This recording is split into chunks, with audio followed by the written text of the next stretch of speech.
អគ្គនាយកដ្ឋានអត្តសញ្ញាណកម្មចេញសេចក្តីជូនព័ត៌មានពាក់ព័ន្ធនឹងបញ្ហាកំហុសទិន្នន័យអត្តសញ្ញាណបុគ្គលតើត្រូវដោះស្រាយដូចម្តេច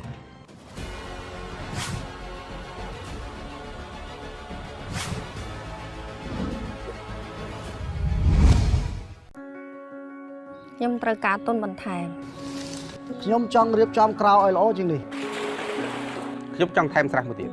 ព្រោះមិនអាចពង្រីកអាជីវកម្មខ្ញុំបានតើអ្នកកំពុងត្រូវការដើមទុនពង្រីកអាជីវកម្មមែនទេឥឡូវនេះធនាគារអភិវឌ្ឍជនបទនិងកសិកម្មផ្ដល់ជូនឥណទានគាំទ្រសិប្បកម្មសហគ្រាសធុនតូចនិងមធ្យមធនាគារអភិវឌ្ឍជនបទនិងកសិកម្មដើម្បីកសិករនិងអភិវឌ្ឍសេដ្ឋកិច្ចសង្គម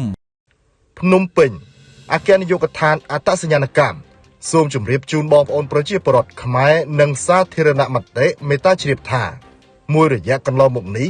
បងប្អូនប្រជាពលរដ្ឋមួយចំនួនបានលើកសំណុំពរមកកាន់អគ្គនាយកដ្ឋានក៏ដូចជាការលើកជាសំណុំពរទៅកាន់ថ្នាក់ដឹកនាំតាមបណ្ដាញសង្គមនានាពាក់ព័ន្ធទៅនឹងបញ្ហាកំហុសទិន្នន័យសម្បត្តិកំណើតឬអត្តសញ្ញាណកម្មសញ្ជាតិខ្មែរ